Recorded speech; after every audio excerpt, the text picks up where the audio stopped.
Assalamualaikum warahmatullahi wabarakatuh.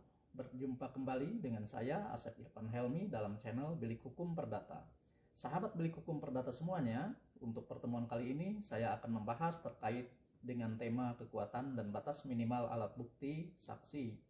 Menyambung dari pertemuan yang lalu yang membahas terkait kekuatan dan batas minimal alat bukti tertulis. Pada pertemuan yang lalu, kita sudah membahas bahwa patokan utama untuk menentukan batas minimal dan kekuatan alat bukti bukan didasarkan kepada faktor kuantitas, tetapi didasarkan pada faktor kualitas, yaitu alat bukti tersebut harus memenuhi syarat formil dan syarat material, juga harus memenuhi batas minimal alat bukti. Selain itu, bahwa sudah kita ketahui bahwa alat bukti saksi bersifat langsung dihadirkan di persidangan, artinya bahwa saksi itu betul-betul keterangannya harus didengar oleh majelis hakim di persidangan. Tidak bisa keterangannya disampaikan secara tertulis. Untuk itu, agar para pihak di persidangan mampu memilah dan mempertahankan alat bukti tersebut, perlu kiranya para pihak untuk memahami batas minimal dan kekuatan alat bukti saksi. Untuk lebih jelasnya, mari kita bahas bersama. Namun sebelumnya, untuk para sahabat yang baru bergabung dengan channel saya, jangan lupa untuk like, subscribe, dan komennya. Assalamualaikum warahmatullahi wabarakatuh. Sahabat Bilik Hukum Perdata semuanya, perlu kita ketahui bersama bahwa saksi itu terdapat 3 jenis. Yang pertama adalah saksi, yaitu orang yang memberikan keterangan di bawah sumpahnya di persidangan terhadap apa yang ia alami, ia lihat, atau ia dengar sendiri atas sesuatu peristiwa yang terjadi dan disengketakan oleh para pihak. Kemudian yang kedua yaitu saksi de audito, yaitu orang yang memberikan keterangan di bawah sumpahnya di persidangan terhadap apa yang ia dengar sendiri dari orang lain. Kemudian saksi yang ketiga yaitu adalah saksi ahli, yaitu orang yang memberikan keterangan di bawah sumpahnya di persidangan mengenai perkara yang sedang disengketakan berdasarkan keahliannya maupun keterampilannya yang diperoleh baik dari pendidikan formal maupun pendidikan non-formal. Oleh karenanya, untuk mengetahui batas minimal dan kekuatan alat bukti dari masing-masing saksi tersebut, perlu kiranya kita membahas satu persatu terkait syarat formil, kemudian syarat material, kemudian batas minimal, dan nilai kekuatan pembuktiannya.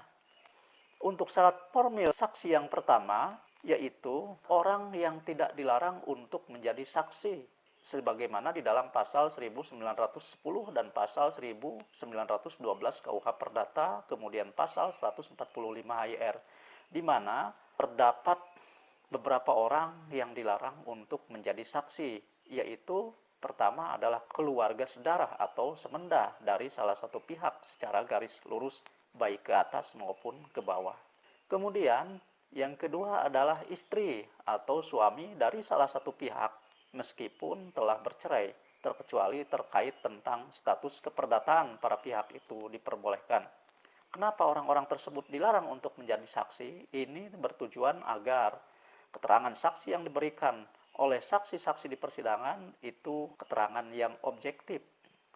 Kemudian selain orang-orang tersebut juga ada orang-orang yang dilarang untuk menjadi saksi, yaitu adalah anak yang belum mencapai umur 15 tahun, kemudian orang gila dan orang dalam pengampuan.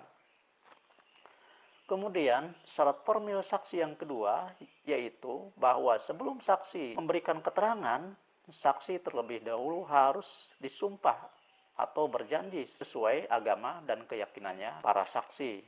Jika saksi tersebut tidak disumpah, maka keterangannya dapat dijadikan tambahan untuk keterangan saksi yang sah. Kemudian syarat formil saksi yang ketiga yaitu adalah saksi memberikan keterangannya di persidangan. Ini artinya bahwa saksi harus hadir di persidangan. Saksi tidak boleh memberikan keterangan secara tertulis kepada majelis hakim di persidangan. Kemudian syarat material daripada saksi yaitu keterangan yang diberikan oleh saksi itu harus didukung oleh alasan pengetahuannya yang jelas. Artinya saksi tahu bahwa keterangannya itu didasarkan pada sebab-sebab yang terjadi terhadap apa yang ia jelaskan. Misalkan saksi menerangkan bahwa baju putih itu menjadi kotor. Saksi tahu bahwa baju putih kotor itu karena terkena noda atau baju tersebut jatuh ke lumpur. Atau saksi menerangkan bahwa muka penggugat itu memar karena dipukul oleh suaminya. Selain keterangan saksi itu diketahui alasan dan penyebabnya, keterangan saksi juga harus bersumber dari pengalaman, kemudian penglihatan, dan pendengaran saksi itu sendiri. Artinya keterangan saksi tidak mengada-ngada, tetapi apa yang dijelaskan dan yang diterangkan adalah sesuai dengan pengalaman, penglihatan, atau pendengaran saksi itu sendiri. Kemudian syarat material yang ketiga yaitu keterangan yang diberikan oleh saksi saling bersesuaian antara satu saksi dengan saksi yang lain. Atau jika saksinya hanya satu orang dan telah memenuhi syarat formil dan syarat material, maka keterangan saksi tersebut harus bersesuaian dengan alat bukti yang lain. Kemudian batas minimal daripada saksi yaitu tidak dapat berdiri sendiri. Artinya bahwa keterangan saksi itu hanya sebagai bukti permulaan. Oleh karenanya, setidaknya minimal harus 2 orang saksi yang telah memenuhi syarat formil dan syarat material.